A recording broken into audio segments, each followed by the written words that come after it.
অরিত্র দত্ত বণিক আপনারা সকলেই চেনেন, জনপ্রিয় একজন অভিনেতা এবং এই মুহূর্তে তিনি বিভিন্ন চ্যানেলে রাজনৈতিক বক্তব্য দেওয়ার জন্য টকশো করেন এবং তার যে কথা সেগুলো কিন্তু প্রত্যেকেই, যারা তৃণমূল করে, যারা সিপিএম করেন বা যারা বিজেপি করেন, প্রত্যেকেই পছন্দ করেন সেই মানুষটিকে। তার নাম হচ্ছে অরিত্র দত্ত বণিক। তো তাকে একবার প্রশ্ন করা হয়েছিল যে দিলীপ ঘোষ না শুভেন্দু অধিকারী, কে ভালো সংগঠক? তিনি কি উত্তর দিলেন, পুরো ইন্টারভিউটা দেখুন।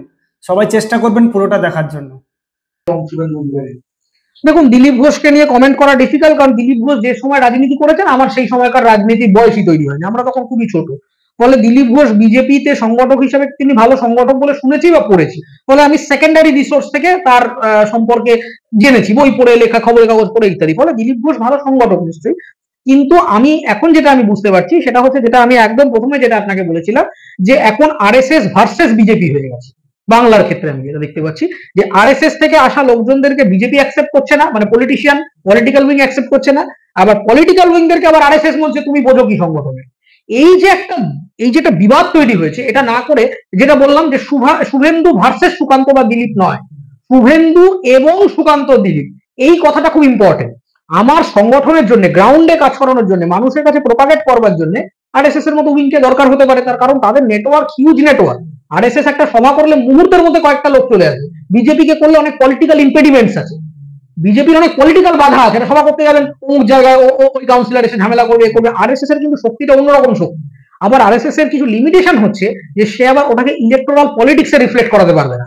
যে যে জায়গাতেই হয়েছে সেখানে আরএসএস এবং বিজেপি একসাথে কাজ করেছে। আরএসএস সংগঠন ডেভেলপ করেছে, বিজেপি সেই লোকগুলোর মধ্যে দিয়ে বৃহত্তর ভোটারদের কাছে পৌঁছে গিয়ে তাদেরকে এক্সিস্টিং গভর্নমেন্ট সম্পর্কে অনাস্থা তৈরি করে তার গভর্নমেন্টের দিকে নিয়ে এসেছে। ফলে এখানে ভার্সেসটা যতক্ষণ না এবংয়ে কনভার্ট হচ্ছে, এবং আমার এখানে শুভেন্দু অধিকারীর মতো ভালো লেজিসলেটর দরকার, যিনি টেকনিক্যালি খেলতে পারবেন। মমতা বন্দ্যোপাধ্যায়কে সরাতে গেলে পলিটিক্যাল টেকনিক দরকার, শুধুমাত্র চিৎকার চেঁচামেচি করেও যেমন হবে না, আবার খুব ভালো সংগঠন করে হিন্দুদের ইউনাইটেড করেও হবে না। তার কারণ হিন্দুদের ইউনাইটেড করলেও সমস্ত হিন্দু কেবল ধর্মের কারণে বিজেপিকে ভোট দেবে না। ওখান থেকে কিছু মহিলা ভোটার বেরিয়ে যাবে, ওখান থেকে কিছু কন্যাশ্রী, রূপশ্রী পাচ্ছে এরকম কিছু ইয়ংস্টার বেরিয়ে যাবে, ওখান থেকে কিছু স্টুডেন্ট ক্রেডিট কার্ডের লোক বেরিয়ে যাবে, কিছু মৎস্য ক্রেডিট কার্ডের বেনিফিশিয়ারি বেরিয়ে যাবে।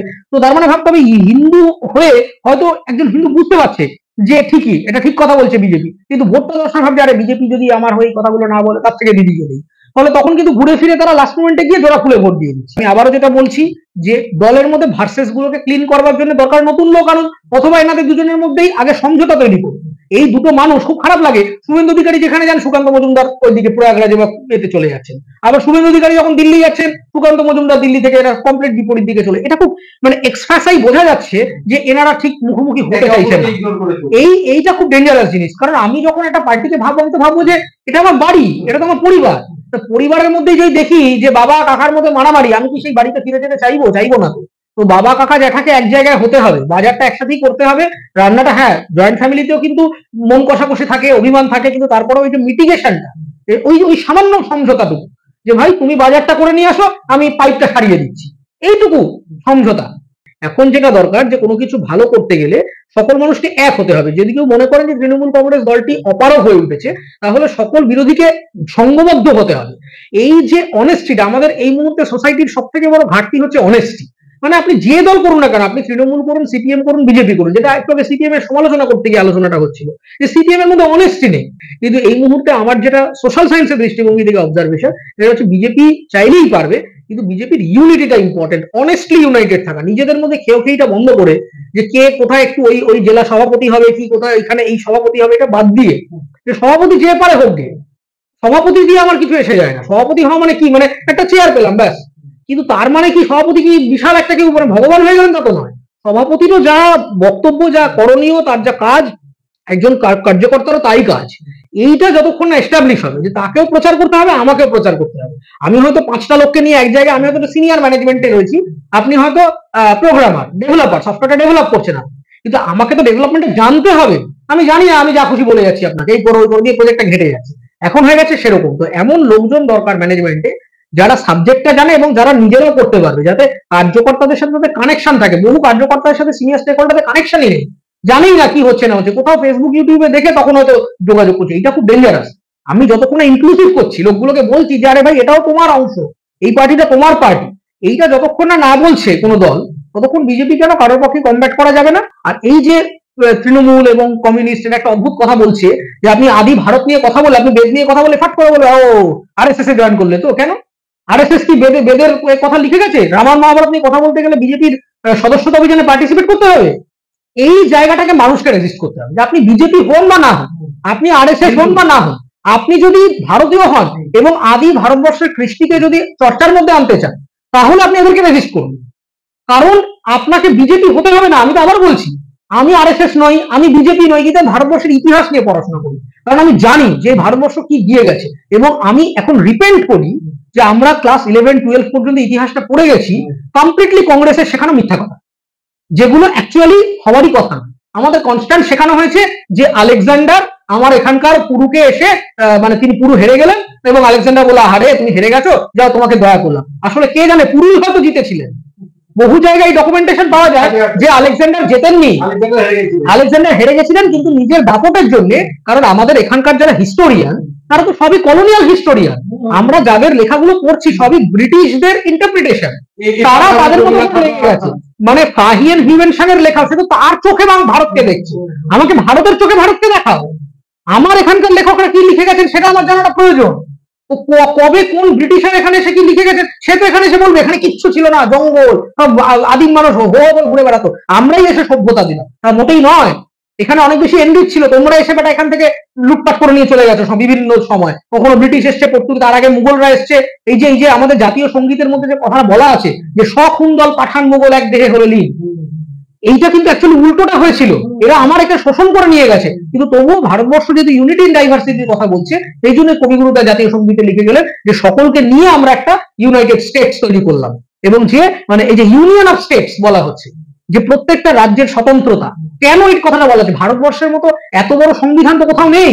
যখন জিজ্ঞাসা করা হয়েছিল বি আর আম্বেদকরকে আপনারা এতদিন ধরে কি করলেন, মশাই আমেরিকার সংবিধান লেখা হয়েছিল হাফ টাইমে, তখন বি আর আম্বেদকর বলেছিলেন I have ransacked the world constitution, মানে সারা পৃথিবীর যত রকমের কনস্টিটিউশন আছে তার প্রত্যেকটা টেস্ট করে তার ভালো দিকগুলো খারাপ দিকগুলোকে পর্যালোচনা করে এই সংবিধানটা লিখেছে। সেইটা হচ্ছে ভারতবর্ষের সংবিধান। এই ভারতবর্ষের সংবিধানে সবার প্রোটেকশনের কথা বলা আছে, হিন্দুও যেমন প্রোটেক্টেড, মুসলমানও প্রোটেক্টেড, শিখ, জৈন, বৌদ্ধ, খ্রিস্টান, শিডিউল ট্রাইব, শিডিউল কাস্ট সবাই প্রোটেক্টেড। কিন্তু কিছু ভণ্ড রাজনীতিবিদ সেগুলো মানুষকে জানায় না, সেগুলো মানুষকে বোঝায় না, তারা ততটুকুই জানায় যতটুকু তার ভোটের জন্য ইম্পর্টেন্ট। তো সেই জায়গায় আমার মনে হয় যে ভারতবর্ষ সম্পর্কে মানুষদের কাছে আরো ছড়িয়ে পড়াটা ইম্পর্টেন্ট। এবং আবারও কনক্লুড করবো আপনার প্রোগ্রাম যেটা বলে যে আমাদের সবার আগে উচিত হচ্ছে অনুপ্রবেশ আটকাও। ভারতবর্ষটা লঙ্গরখানা নয়। আমি অন্য জায়গায় গিয়ে বসে পড়লাম, আমাকে ঘাড় ধরে চুলের মুঠি ধরে বার করে দেবে আমেরিকা, আমাকে বার করে দেবে ব্রিটেন, আমাকে বার করে দেবে বাংলাদেশ স্বয়ং, আমাকে বার করে দেবে পাকিস্তান। তাহলে আমার এখানে এরকম যে আসছে সে এরকম ঘাঁটি কেড়ে বসে পড়ছে কেন ভাই? যেখান সেখান থেকে পাচ্ছে, কে বালুচিস্তান, কে সিন, কে খালিস্তান, কে বাংলাদেশি, যে পাচ্ছে। মমতা ব্যানার্জি তো বলেই বসলেন আমার দরজা সবসময় খোলা রয়েছে, তুমি তোমার বাড়িতে নিয়ে রাখো। ভারতবর্ষের অর্থনীতিতে একটা বিশাল বড় বার্ডেন হয়ে দাঁড়িয়েছে যে বিভিন্ন জায়গা থেকে কয়েক কোটি অনুপ্রবেশকারী সারা ভারতবর্ষ জুড়ে ছড়িয়ে রয়েছে। এই অনুপ্রবেশ আটকাতে হবে। অনুপ্রবেশের সংখ্যাটা আপনি যদি কমাতে পারেন না, আপনি দেখবেন অনেকটা আমার ইকোনমি ডিস্টোর হয়ে যাবে।